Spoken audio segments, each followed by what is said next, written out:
for DuPage County Animal Services. I'm also a certified dog trainer, and I have a master's degree in behavioral science.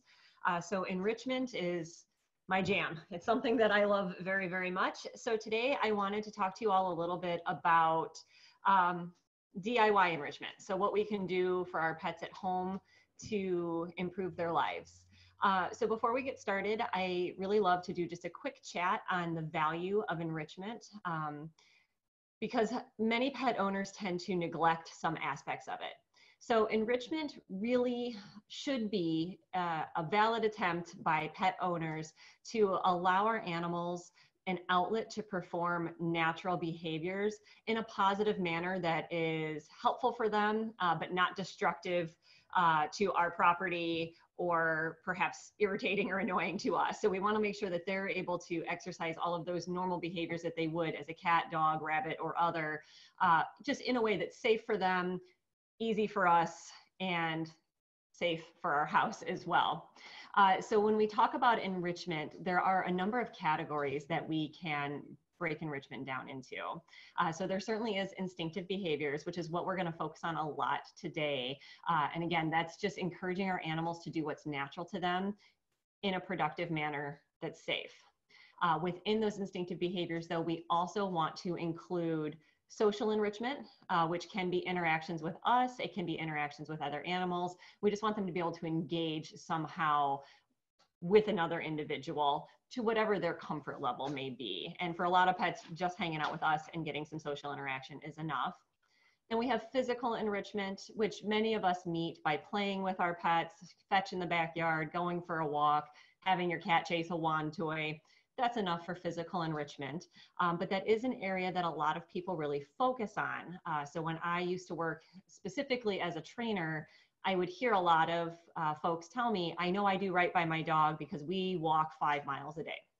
And that's great. If you're walking 5 miles a day with your dog, awesome. But that's really only one aspect of their enrichment. It touches a little bit on the social, but we're missing so many other components.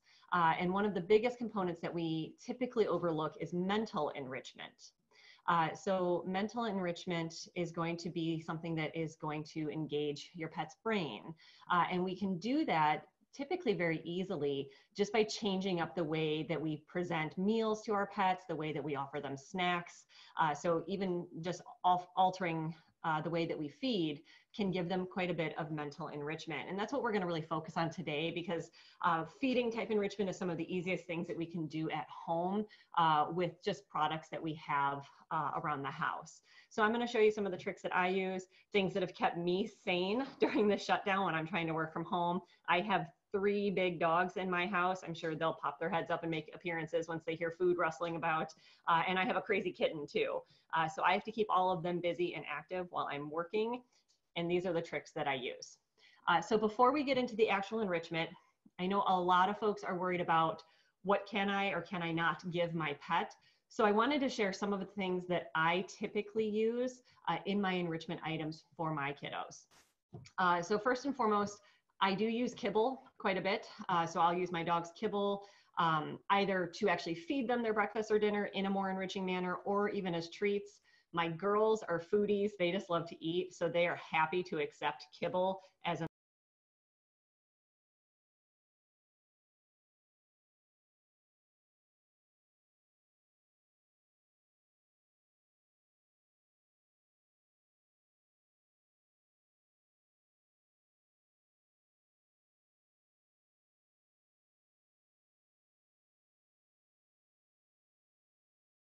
what your pet, whether that's dog, cat, rabbit, or other, what their favorite things are. And you're going to be incorporating that into the enrichment that you do.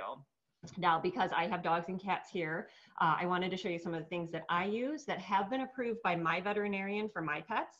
I always do like to add that little caveat that if you're concerned or if you have a pet that has a medical issue or has had dietary restrictions, definitely just shoot your vet an email, give them a quick call, ask them if it's okay to feed them X, Y, or Z if you have any concerns. But these are the things that I have had approved that are generally deemed to be okay for our pets. So I use canned pumpkin quite a bit. And just make sure if you do add this into your enrichment feeding, you're getting canned pumpkin and not pumpkin pie filling. You want to avoid any extra sugar. I do use unsweetened applesauce. This is a big hit for all of my pets. My boy loves cheese, so we do change up the cheese offerings. We can use plain cream cheese. I usually try to go for the low fat. I've also found that he is a huge fan of ricotta cheese. Again, made from skim milk, low fat. He loves this, so we definitely do that quite a bit. Peanut butter is always a big win. My cat even enjoys peanut butter from time to time. You just want to make sure this is going to be the one thing that I will tell you to not do low fat or low sugar on. Peanut butter, when we get into those diet options, they use xylitol as an artificial sweetener, which is toxic to pets. So you definitely want to make sure you're getting regular peanut butter if you use it. I use other forms of cheese, again, because my dog Groot is a big fan, so we use a lot of string cheese. We'll use a lot of long-lasting chews. So this is a non-rawhide chew that I use. I've broken this one up into pieces. I'll show you how I implement this into some of our enrichment. And then, especially for my girls who will eat just about anything, we use Cheerios quite a bit. So I use that as a treat often, and they love it. And then for some of our other items, I also use bone broth. I always just try to look for a low sodium option. You can also use stock, so chicken or beef stock, or even vegetable stock as well if your pets are interested. I also keep a wide variety of different soft treats. So these are the little guys that you would use for training. They're also great for enrichment because you can sprinkle them around just a little bit. So you can see they're all just really tiny treats. For my cat, I use her equivalent for those soft treats. They're easy to tear apart, so I can hide them. I can incorporate them into enrichment items very easily. And of course, catnip for her as well. I'm going to spill that on the table, so she'll have a good time with that later. And then for my cat and my dogs, I do often will use tuna as well. I just don't have any on hand right now. But these are all items that have been approved by my veterinarian for my pets. And these are also items that at the shelter we encourage people to incorporate into their enrichment at home. And even just by mixing it up and adding some different types of snacks into the way that you feed or into puzzles and games that you play, that by itself is enriching, because then your pet is getting different flavors, they're getting different smells, they're getting different textures, and that is engaging different parts of their brain and keeping them mentally active while also incorporating some instinctive behaviors, because they've got to use their nose to sniff around and find these items and to kind of determine what they are as well. So when we're talking about enrichment, I figured we'll start with what's simple and then we'll move on to some more complicated things. So when we're working with enrichment, one of their biggest goals, again, is to incorporate instinctive behaviors, and especially for our dogs and also our small animals, but I have found that cats can get into this as well. They're primarily foragers. So a lot of folks, when we think about dogs, and we like to tie their ancestry back to wolves, and we think about them in the wild being these big ferocious hunters, but in truth, they're really not. Dogs and most even their wild canine counterparts, they're foragers by nature. So they hunt very little and they rely on their nose to find either already deceased animals to feed on, or they also eat plants in their environment as well. So we can engage our pets by recreating that foraging need when they feed.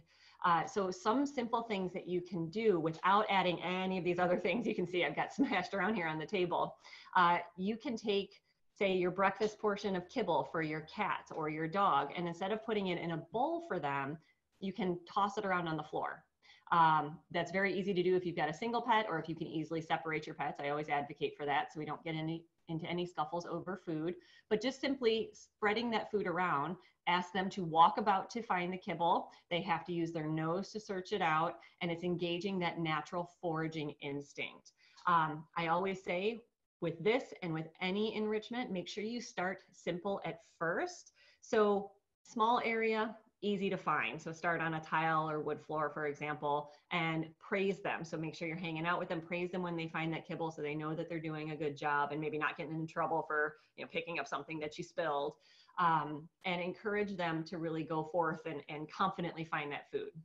when your pet gets more advanced with the foraging, you can up the ante a little bit. So one of my girls is an expert forager. So for her, as long as the weather is nice, for at least one meal out of the day, I take her kibble and I throw it in my backyard. And I let her out and she has to go find the kibble in the yard. And her breakfast will take her 30 to 45 minutes instead of 5. And when she comes in, not only is she full from her meal, but she's mentally drained because that was a lot of work for her. So you can always think back to those tricky math lessons you had when you were in school. When you were done, you were drained and you needed to lay down. So engaging a dog, cat, or other animal's brain is going to have the same effect on them. They're gonna enjoy the activity. They're going to engage with it. They're going to be interested. And at the end, they're going to go, whew, I'm tired. Now it's time to lay down and take a nap. So that's a really great way to exercise the mind of especially an active animal and give them something to do that will tucker them out and allow them to rest properly afterwards. Now, if you're looking to up the ante a little bit, we can start incorporating some other items into our foraging skills to make the task a little bit more difficult for your animal. So I figured, again, I'll start simple and we'll go into more complex. So one of my favorite tools for enrichment is a simple towel. And I use this in a couple different ways. The first is what I like to call a sushi roll for my pets.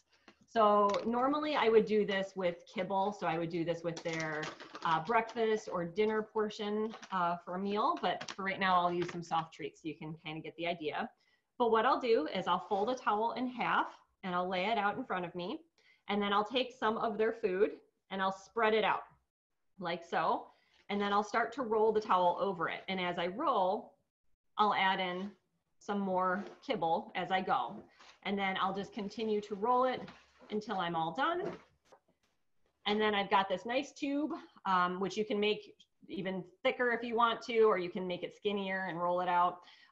But you have this thick tube that you can then put on the ground. And if your pet wants to get their meal, they have to sniff around, they have to figure out that it's in here, and then they have to use their paw or their nose to start to unroll it to get the food.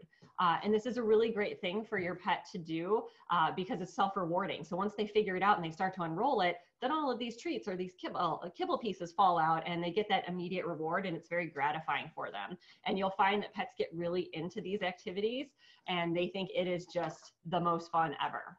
Now, if you've got some expert animals when it comes to enrichment, you might need to make it more difficult. So for my boy, he's not super into a lot of things to really feel like it's worth it to put the effort into finding his food. If you make it too hard for him, he just goes, nah, I'll wait until later. So something like this is awesome. It's simple for him. It's pretty easy to undo, but it still engages his brain and it makes him work a little bit for his food. So I do the simple towel sushi roll for him very frequently. My girls, they're foodies and they will literally do anything for a meal. So for them, I'll make it more complicated, and I'll actually, and I'm sorry, I'm a little short on space here, but I'll take the towel and I'll open it up all the way. And then I'll do that same roll. So imagine I'm folding kibble in here. I will roll it up and I'll have all that kibble in the center. And then to make it more difficult for them, I'll take the roll I've created and I'll tie it into a knot. And so now they've got to figure out how to unknot this towel and then unroll it to get all of their kibble out. So it just makes a pretty simple task into something slightly more challenging.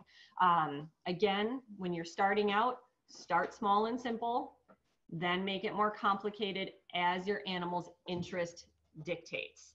So we always have to work with our pets and their learning capabilities and their interest level. So if you find that you make it too hard and your pet just walks away, dial it down a little bit. And always, always, always, the first time you offer these enrichment items, be on hand to help your pet out, because we don't want this to turn into a frustrating experience for them. The idea is that we want it to be fun and engaging for them. And if it's too complicated, then they just get kind of frustrated. They want to throw in the towel and then they don't want to engage anymore. And that can negatively impact them down the road. So always at first, start simple, build as your pet demonstrates skill and interest level. And every time you up the ante and make it slightly more difficult, at least that first 1 or 2 times, make sure you're right there on hand to help guide them a little bit if they need a little help. Now, other really simple things that you can do for enrichment is just start to collect empty cartons and boxes around your home. So I'll do this with cereal boxes. I'll do it with empty egg cartons. Sometimes I'll even do it with, like empty water cases. I will actually just, again, this is really simple, not a lot of effort on our parts, but sometimes for my pets' meals, I'll just pop this open and I'll spread their kibble out amongst the egg carton, and then I close it and I hand it to them and say, here you go, here's your breakfast, enjoy. And they've got to sniff around. They have to figure out why I gave them a cardboard box or an egg carton. Then they have to figure out how to open it up and then get their kibble out. And some pets you'll find will be really precise and careful with this. So my pitty girl, when she gets one of these, she is very delicate, and I can often use the same egg carton over and over again because she has learned how to use her paw and her mouth to open the top. And then she'll either eat from each individual section, or if she's feeling very clever, she picks it up and she flips it and she tosses her kibble out on the floor and then searches around for it. My cattle dog has a very different approach. And when I give her something in a box or a carton, she makes it her mission to shred this item to get in there to get the kibble, which is also okay.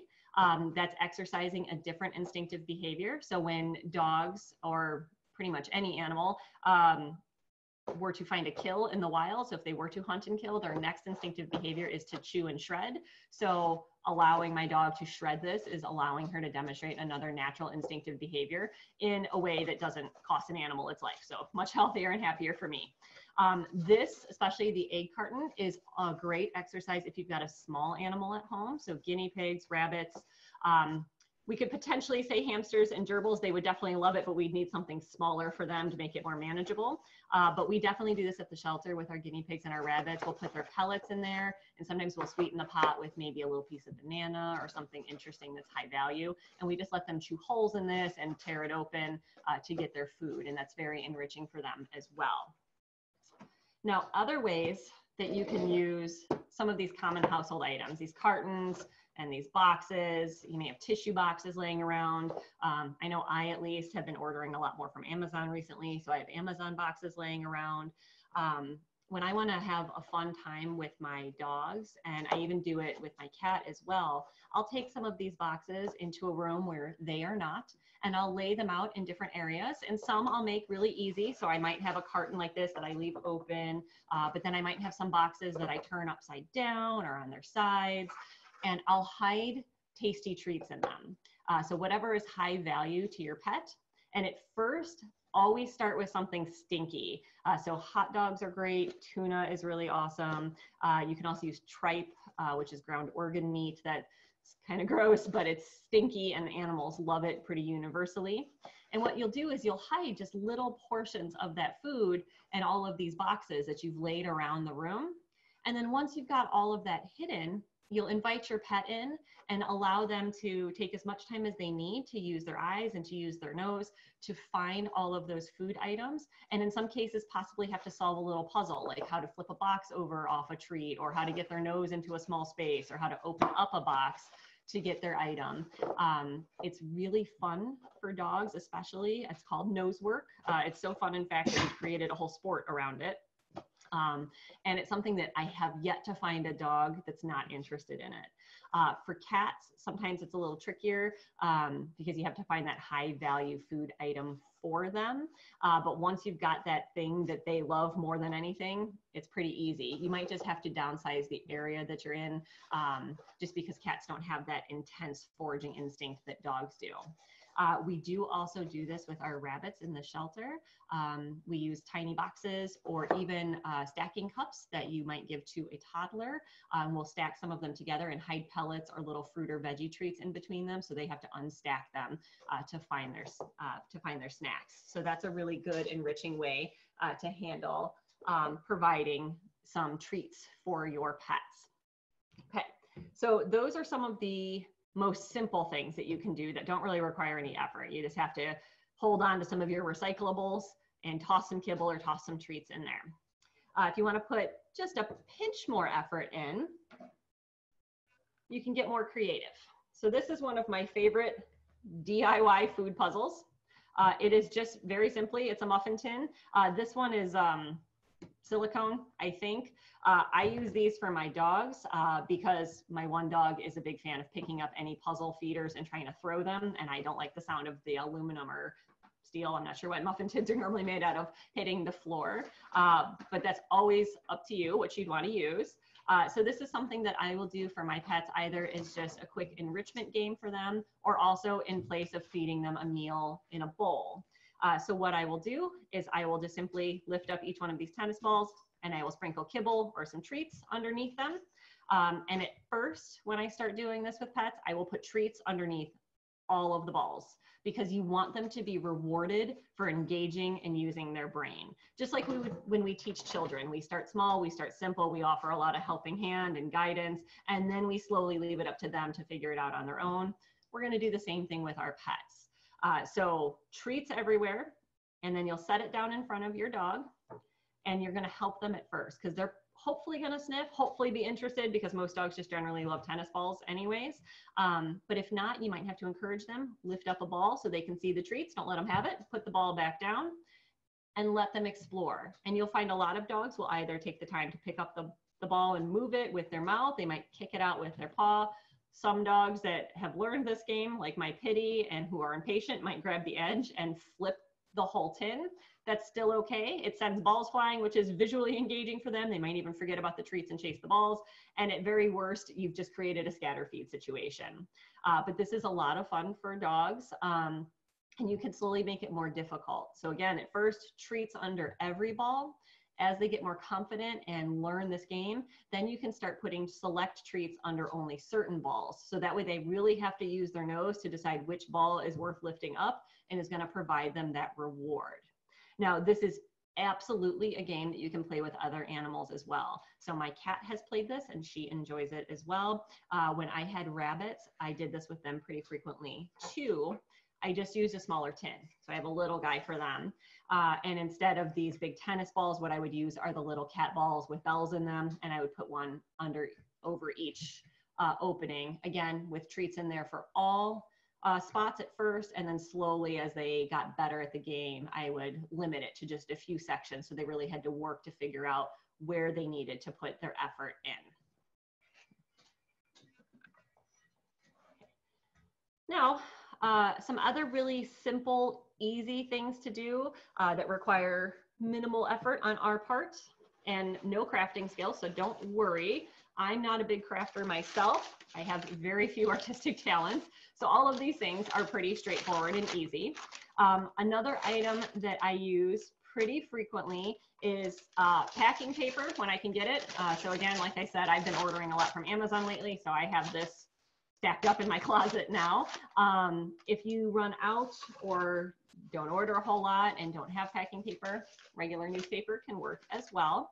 But you can use this for a variety of different purposes. So I will cut sections off, and this is something that I definitely do with both dogs and cats, and something that we do frequently at the shelter for our rabbit and guinea pig population. You can a smaller section here. Just simply take a piece of paper, sprinkle a couple treats, or if you've got a cat, some catnip in there.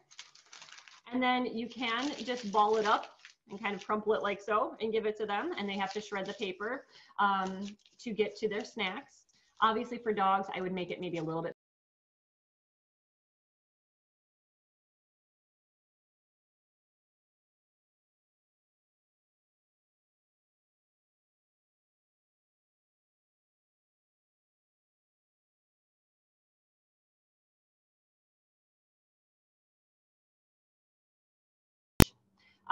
and they have to work a little harder to tear it open, and they usually have to start untwisting the ends, which they're going to need to use their paws and their teeth for. And this is a great thing to do for your pets, again, for meals, or if my cat ever needs to be closed in. So right now, for example, I'm having some construction done on my house, and I can't have my cat running around. I'm getting underneath everybody's feet. So she stays in our office while the workers are here. So to keep her busy, instead of giving her kibble in her bowl, I'll sprinkle a little bit of kibble and pieces of paper like this. Maybe I'll do a couple with some treats or some catnip in it. I make those little candy packages and then I hide them around the room. So I don't even just put them on the floor where she can easily find them. I tuck them into her cat tower and under a bed and behind her water dish. So not only does she have to figure out how to unwrap and open this, but she's got to use her nose and her eyes to walk about and find the food items in the first place. And that's an amazing way to keep her enriched and engaged with her environment and provide her some entertainment when I've unfortunately had to make her world a little small. This is a great thing to do if you are a cat owner and you're going to work and you want to make sure that your cat is busy and content during the day. Make a couple little food packets and hide them around. You can certainly do it. I would use a little bit more paper with your dogs as well. And then again, we've done this with rabbits and guinea pigs. We hide either their pellets in there or some veggies or fruit, some extra nice treats. And if you are using just the plain brown packing paper, or regular newspaper, it is okay if your pet ingests a little bit of it. Ideally, we don't want them eating all of it, but if some of it gets chewed and swallowed, it shouldn't cause any issues. However, if you do have an animal that likes to eat paper, which there are some out there in this world, I would steer clear of this because we don't want them ingesting all of it. That could potentially cause a blockage. So until you know your pet and what their preferences are, again, supervision is going to be key. At some point, once you know them, this is something I'm comfortable leaving my pets with, but I know them, and I know that a couple of my pets are shredders, but none of them consume the paper. So you just want to make sure of that before you leave them unattended. Okay. Now, some other favorites for me for easy household items for enrichment are toilet paper rolls and paper towel rolls. So you can do a number of things with these. So with toilet paper rolls, what I like to do is I will take some scissors and I will start slowly, I'm afraid my scissors are getting a little dull. I'll start working just a series of little holes like that into my paper towel roll. And then I will use some of my handy dandy packing paper and I will stuff one end, and I'll add a little bit more in there to get it more firmly stuffed in there. And then I will add some treats or some kibble into the other end. And then I'll take some more packing paper and I'll stuff this end. And then I will hand it off to my dog or to my cat. And if they want their treats or their kibble that's inside there, they can either be very clever and start working that paper out, which some of them figure out how to do. I try to stuff it tight, so that's hard to do. Because then their other option is to knock this roll around until their treats start falling out of the holes that I've made. This is a really fun thing to do. My dogs get a kick out of it.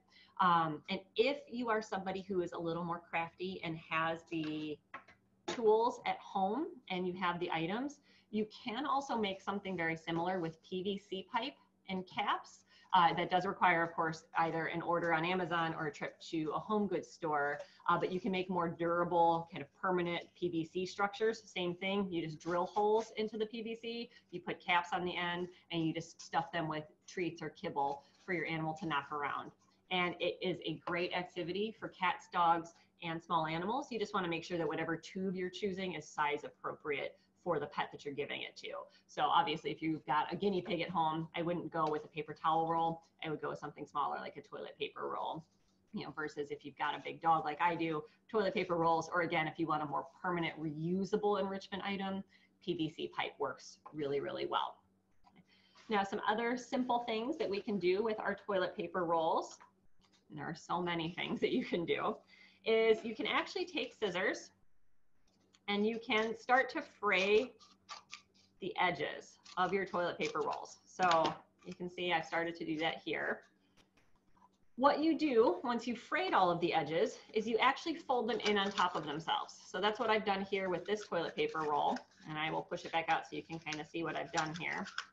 So all of those frayed edges, there they are sticking out. And all I've done once I've frayed the edges is I'm just folding them down on top of each other. Once I've done that, I'll get them all stuck in there. I'll try to flatten them out a little bit on the inside. Then I will add some treats or some catnip, whatever we're interested in, depending on our pet. And then I will fray the other side of the toilet paper roll, and I'll fold that down on top of itself as well. So that way, when I give this to my pet, they're going to toss it around. Those folded in edges are going to make it difficult. The treats aren't going to readily come out. So they'll have to chuck it around and play with it to get some of these edges to open up. So their treats come out and then they get that reward.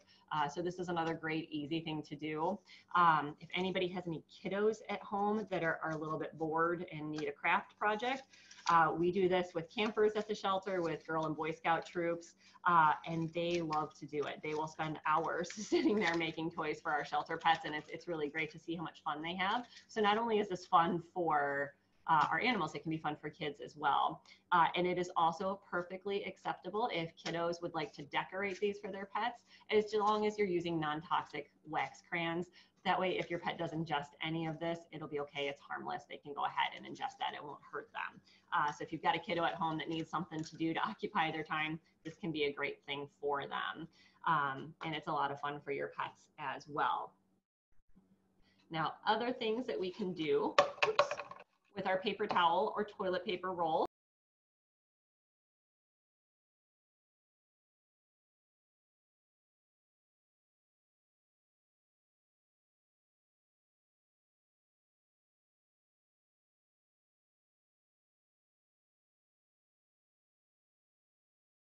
A bunch of rings like so. Okay.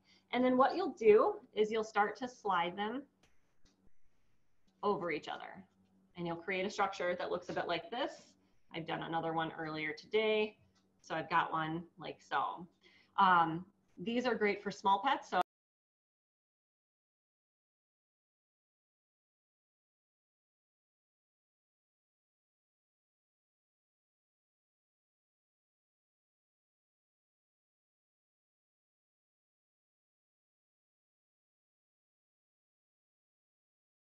if you want to give them a special treat. So we give our rabbits and guinea pigs strawberry tops sometimes at the shelter. Usually when one of us has brought strawberries for lunch, we cut the tops off. Then we'll make these and we'll slide one of the tops into the ball and then close it back up. That's a special treat. It smells wonderful and sweet and delicious. Our rabbits and guinea pigs go crazy. They want it. They've got to work for it now. So whenever we give these to the animals at the shelter, you can hear the little balls hitting the sides of their cages and their play pens. They're tossing them around. They're chasing them. They'll start digging at them to tear them apart. They use their teeth and they have a great time. We also use these for our cats and kittens as well. So my kitten thinks this is pretty cool. I'll hide some of her favorite treats in there, which are usually just little soft treats like these Blue Buffalo guys. And then I'll give her this ball and she's got to toss it around and she'll get very intense. So she'll pounce on it and then she'll kind of curl around it and she uses her paws to pull it apart. And it's a great way to keep her busy for a while with just 1 or 2 treats really in there. And she'll be at it for 10 or 15 minutes before she is able to get all of the treats out. And then she usually goes and takes a nap, which is great for everybody because she's resting and not underfoot. Now, some other things that you can do with your toilet paper rolls and your packing paper is create a do-it-yourself puzzle feeder for your cat or rabbit.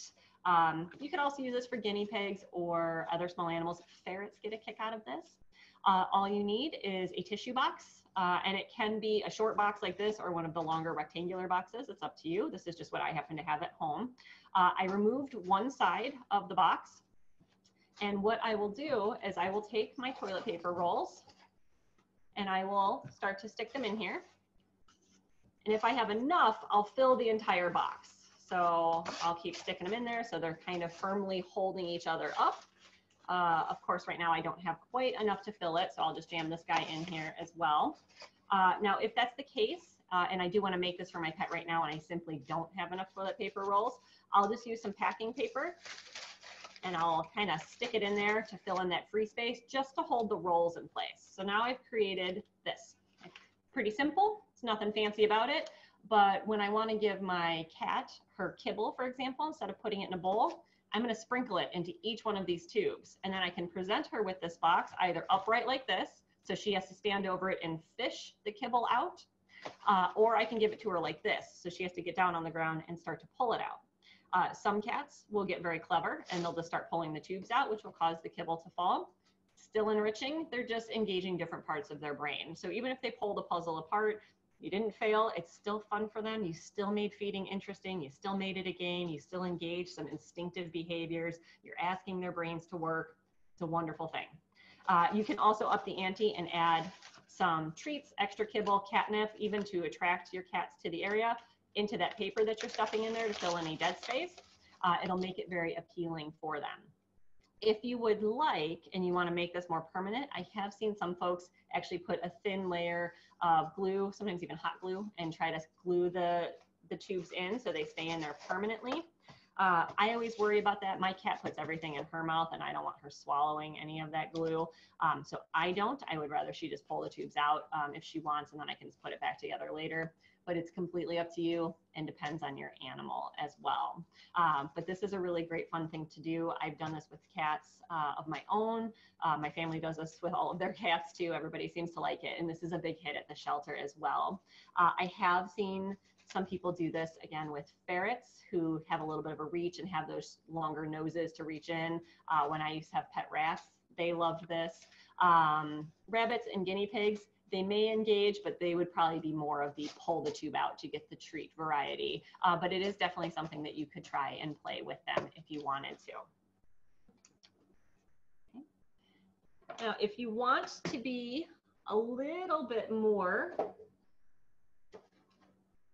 artsy with your enrichment for your pets, you can also make what's called a snuffle mat. So snuffle mats are great for all pets. So you can certainly do this for dogs, and if you were, you would use a mat about this size. You can also do this for cats. We do this very frequently with our cats at the shelter. And you can do this for small animals as well. And I'll show you what the snuffle mat looks like when it's done so you can see what I'm talking about. My only caveat with using this for small animals is that it's going to be comprised largely of plastic and fabric. So if you've got a small animal, it's likely that they're a chewer. That's what small animals are supposed to do. So this type of enrichment item should be used only under supervision because we don't want them ingesting things that they cannot digest and ending up with an impaction, which can be life-threatening. So definitely with supervision only. But what the snuffle mat is, let me show you a finished product here, is a mat that looks like this.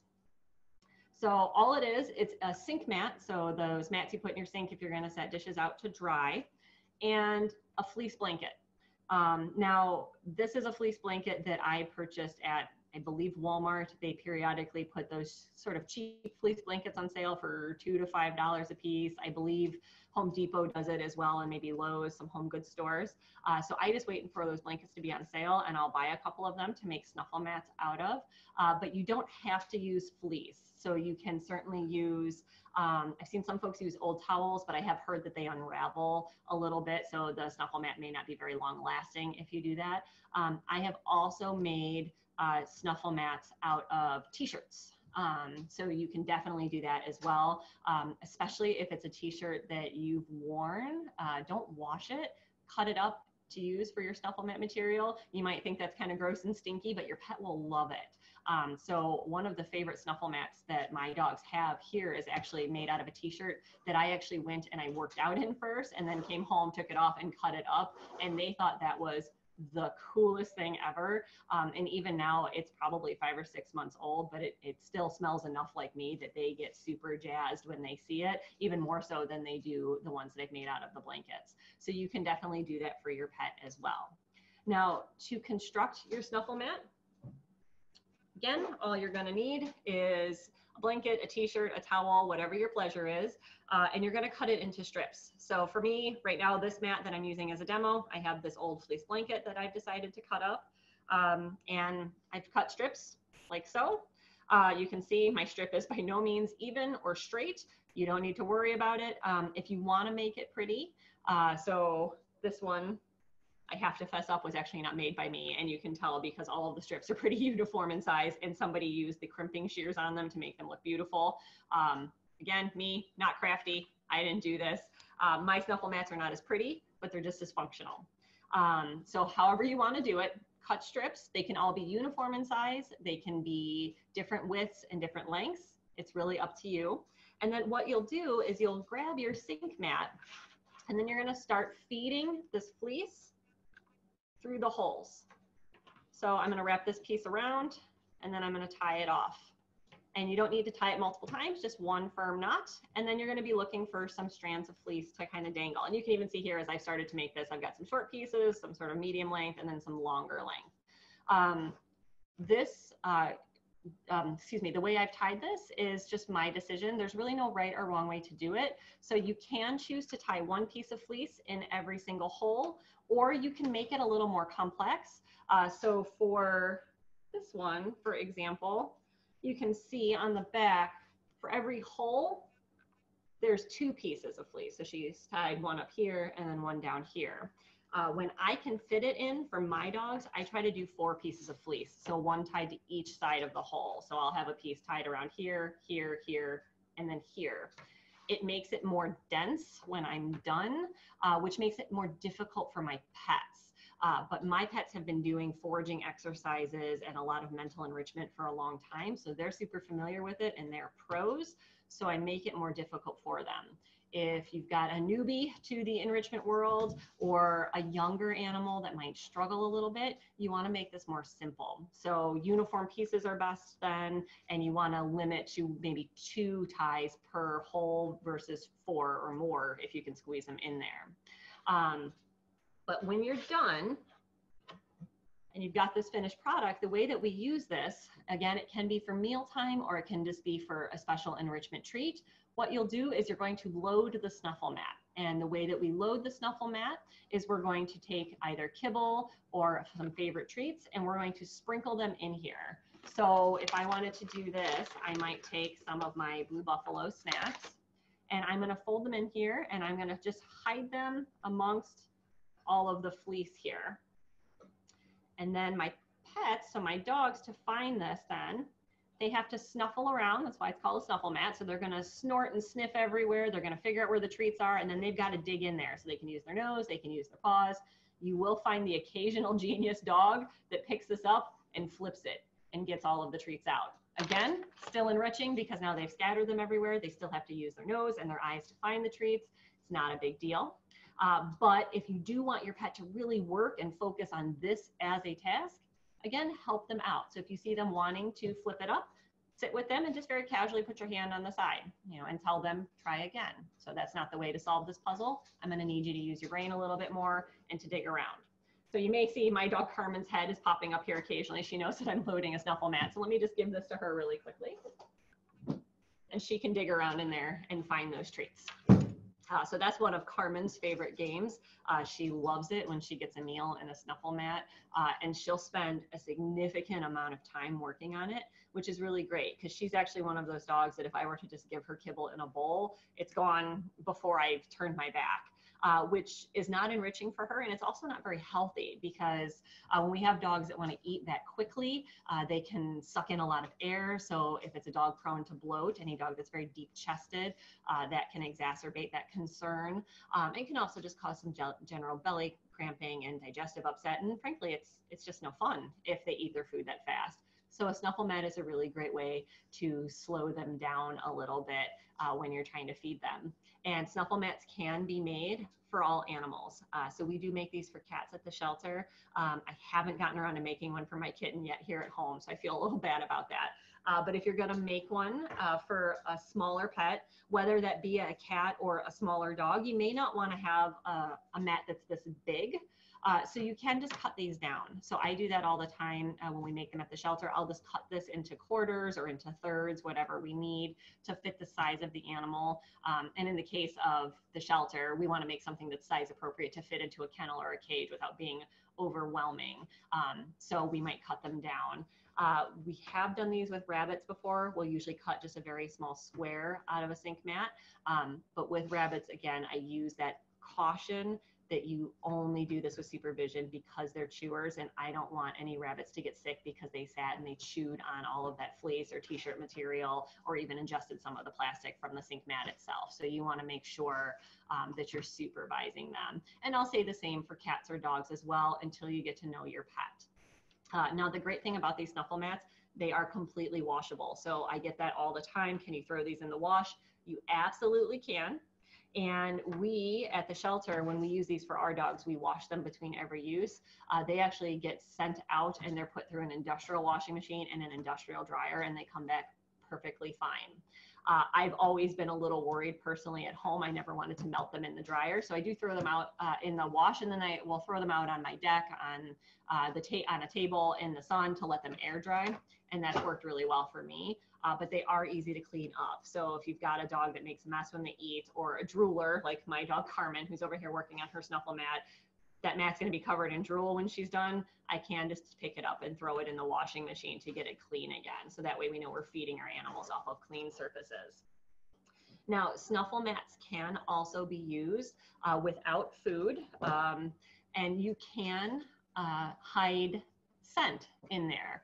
And this is something that you can do with a snuffle mat or even just around your home. So I do this very frequently with my pets. I have some purchased aromatherapy items that are safe for pets, but there's a lot of things that I'll make for my pets just at home. I have a variety of spray bottles around, and I will fill them mostly with water, but I'll add a splash of something interesting for them to smell.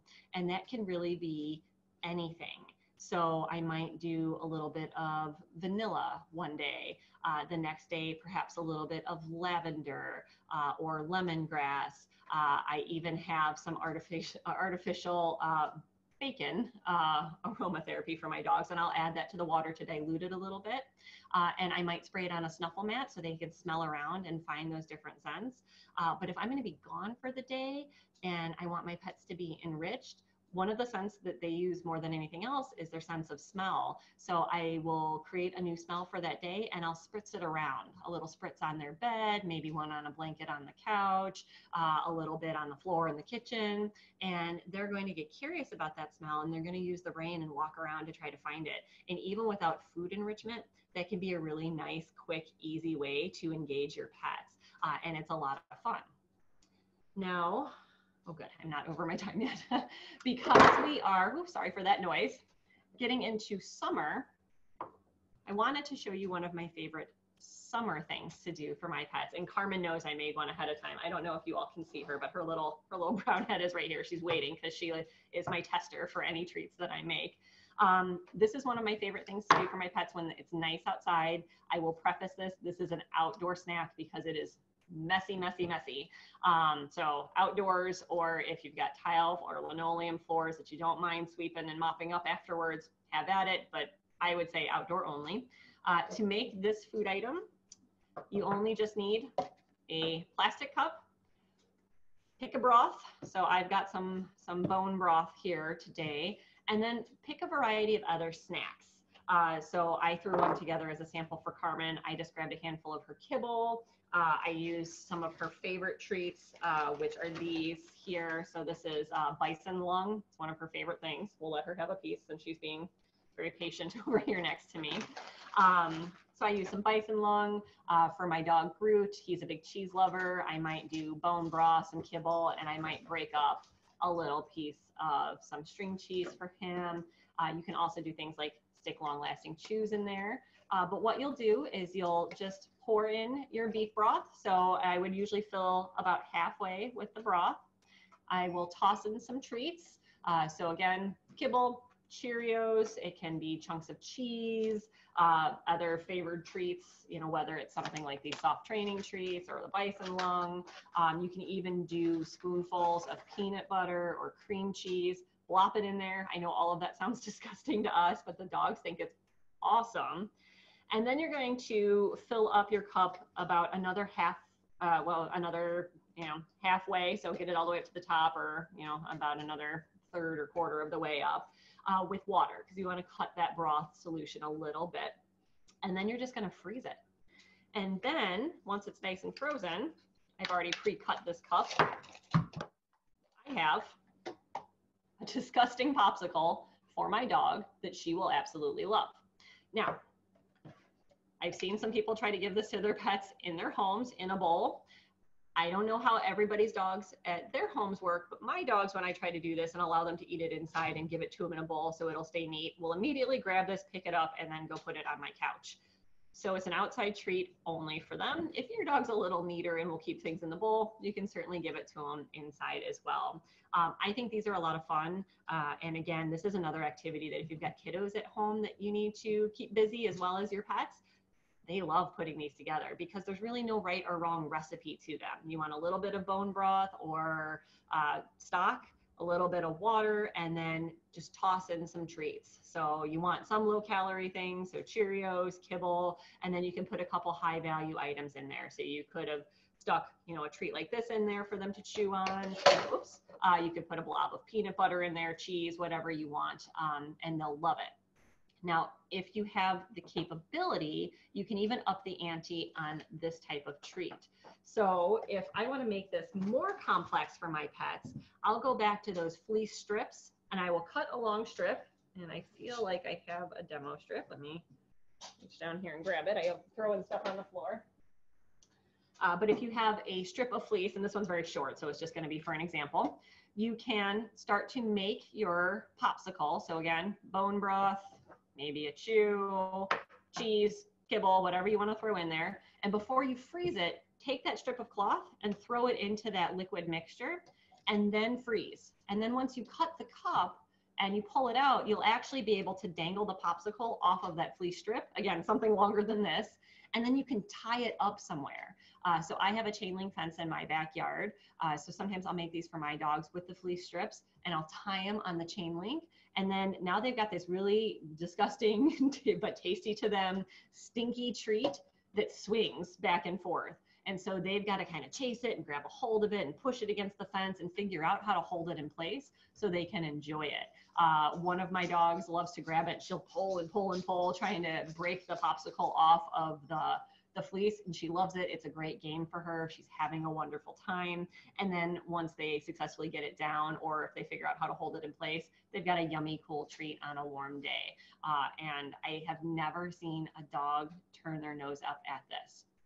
We have done something similar with cats, and I'm much more comfortable with cats having this in the house because they're not usually going to pick it up and walk away with it.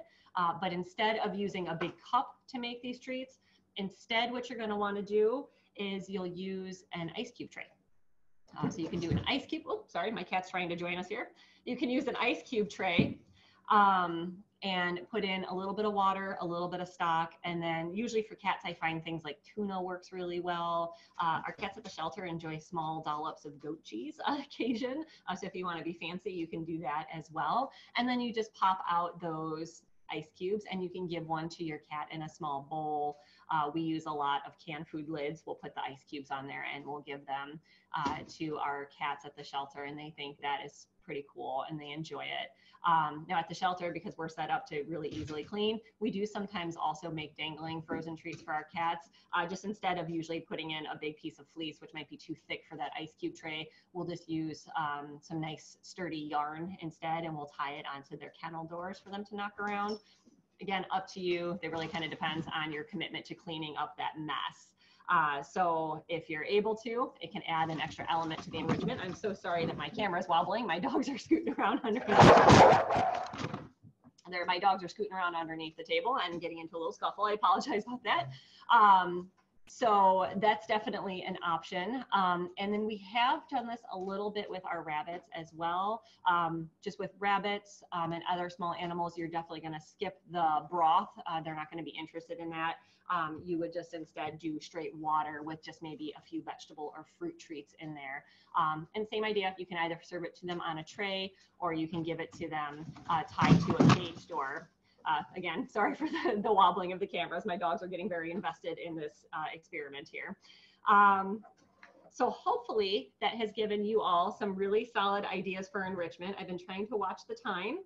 So it's just about 8 o'clock now. I would be happy to take any questions if anyone has anything that they would like me to elaborate on, or if you have any questions about any additional enrichment that you can offer. If you want to type them up in the group chat, I'll keep an eye on it and I can answer questions if they pop up.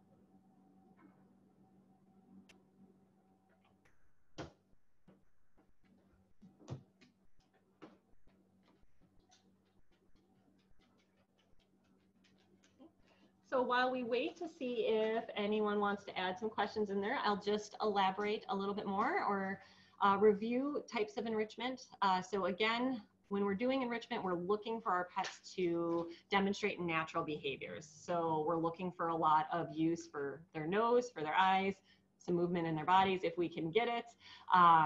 And we want to provide them that sort of overall foraging experience. Oh, okay. Hey, Andy, we do have a question. Can you use styrofoam egg cartons, or does it need to be cardboard? So I would say you could really use either. It depends on your pet. So if you're using styrofoam, I would just say definitely up your supervision level.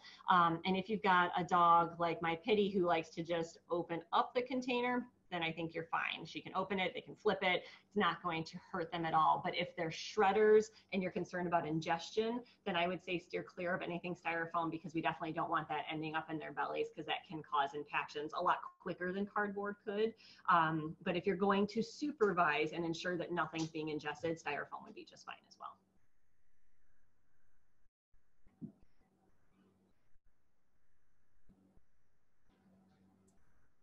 Okay, we have another question. Do all dogs need enrichment? And how often do you do these activities?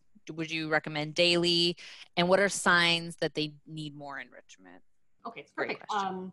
So yeah, that's an awesome question. So my answer is that every animal needs enrichment, period. Dog, cat, rabbit, other, every animal needs enrichment.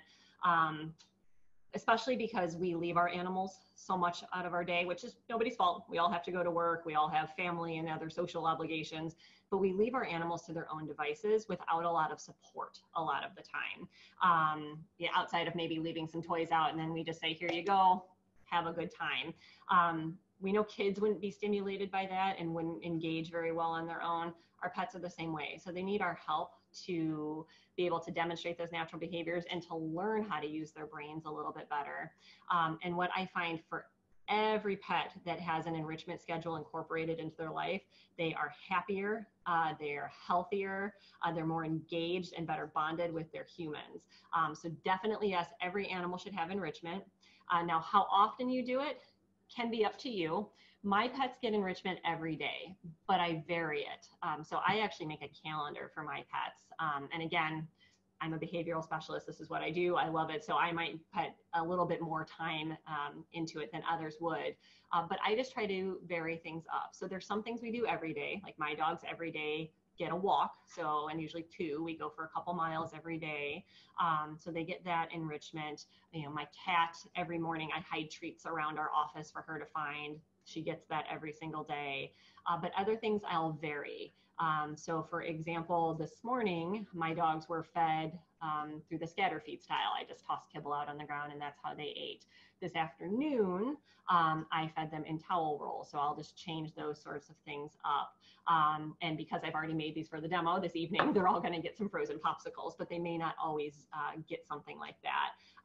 My cat has had treats hidden for her today, and she has a couple of these little treat balls floating around in her room to tear up. Tomorrow, I will probably feed her breakfast in paper rolls. So I do try to offer at least 1 or 2 enrichment items to my pets every single day, but what those are can be up to you. If I have a crazy day at work and I know I'm going to be running around, or I've got some other family obligations and I don't have time to prepare some of this stuff, that's when I might go to some scent enrichment instead of food enrichment. So I will really quick put some water in a spray bottle, add just a splash of vanilla, for example, or lavender or lemongrass, whatever I've got on hand, and I'll spritz it around the house for them to sniff around and explore. And that's valuable enrichment. Now, other things that I didn't quite touch on too are ways that we can use sound and other visuals for enrichment. So I recommend everybody leave a TV on low when you leave the house for your pets.